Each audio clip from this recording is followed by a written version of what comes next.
ciyaarihii shalay ka dhacay garoonka Barawe Stadium ee magaalada Barawe ma ahayn ciyaar caadi ah oo wuxuu ahaa kulan mucjiso gaar ah xambaarsan.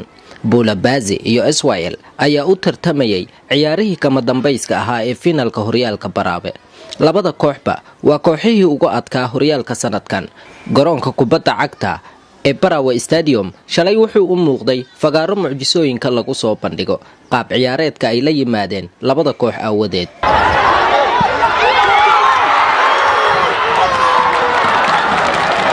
qaybihii hore ee ciyaarta kubadda Bulabazi ayay lamaano la ahayd inkastoo uu daadka qaaday oo 2-1 looga awood roonaaday. daqiiqadii 21aad ee ciyaarta goolhayaha naadiga Bulabazi ayaa dhaawac xagga madaxa ah soo gaaray kadib kubad la soo laaday oo uu dibadda u bixiyay. kubaddaas oo loo maleynayay haddii uusan taaban lahayn in Israel goolka koobaad ay ku hormari lahayd. taageerayaasha Bulabazi ayaa guusha naadiga Israel ku nasbeeyay goolhayihii ugu qatarsanaa oo dhaawac uga baxay garoonka. qaybta hore ee ciyaarta ee daqiiqadii 38aad naadiga Bulabazi ayaa goolka koobaad shabaqa ku hubsaday waxaana u dhaliyay ciyaaryahan Ibrahim Guray. dhammaan taageerayaasha Bulabazi ayaa fadhiga ka kacay kuwaas oo sameeyay dabaaldeg kama dambays ah.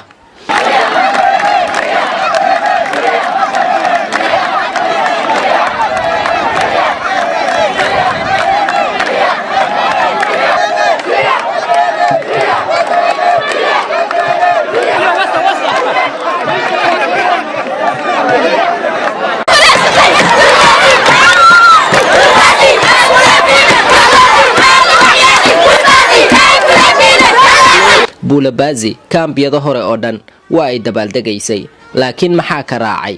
daqiiqadii 65aad ayaa ciyaaryahan Bakri 10 lama ilaabaan ah u dhigay Bulabazi kadib markii uu shabaqii oo manaha ahaa ee Bulabazi uu kaga yaabsaday gool lama filaan ku noqotay taageerayaasha Bulabazi. SYL-na waxay u dabaaldegeen goolka bareejada ahaa.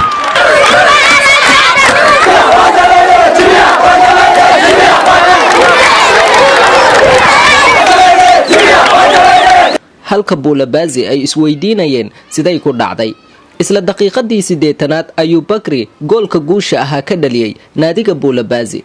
goolkaas oo Bulabazi ka dhigay mid burburiyay muraayadihii ay iska arkayeen.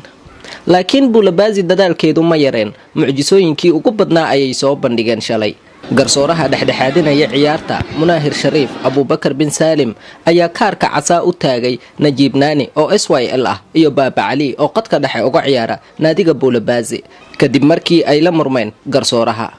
isla daqiiqadii 9aad ayuu garsooraha kaar kale oo casaan ah bixiyay waxana uu u taagay daafaca naadiga SYL. shalay ciyaarta ka dhacday magaalada Barawe waxay ahayd mucjiso. Bulabazina dharbaaxsho kulul ayaa ku dhacday. haddana waa 2017 mar walba waxaan ahnay horyaalka degmada Barawe naadiga SYL.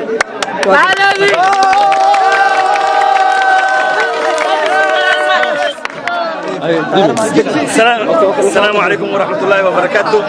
ما أنت وحنا فرحتنا دقمة براوي ما شاء الله هريالك أيامنا قبل وحنا لا همبلي نادي إسرائيل.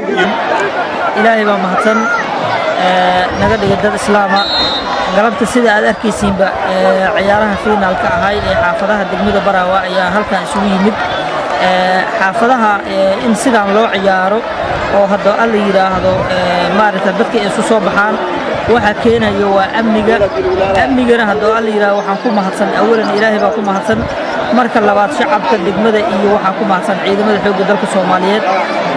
halkan waxa waaye galabta ciyaar waxa ka dhacday aad iyo aad u wacan ciyaartaasna hadda waxa goolaha wataan insha Allah hadda alla yiraahdo sida maarta aad u jeedin SYL wadato kooxda SYL marka insha Allah hadda alla yiraahdo waxa aad iyo aad u soo dhaweynaynaa horumarka ka jiro iyo hadda alla yiraahdo farxadda iyo ciyaaraha ka jira degmada Barawe aad iyo aad u soo dhaweynaynaa. wasaaradda dhalinyarada iyo isboortiga koonfur galbeed ayaa iskale isboortiibadan iyo dhalinyaradan ayaga iskale iyo shaqadan anaga hadda aan qabanay.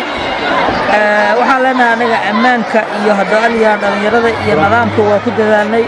waxaan ka codsanaynaa inay horumariyaan isboortiga waxaan ka codsanaynaa inay horumariyaan dhalinyarada tababarada dhalinyarada isboortiga waxaan ka codsanaynaa inay mar walbo haddii al yiraahdo xagga sharciyada iyo xagga maamulka iyo xagga maaragtay ciyaarahaba ay ka dhisana ka codsanaynaa.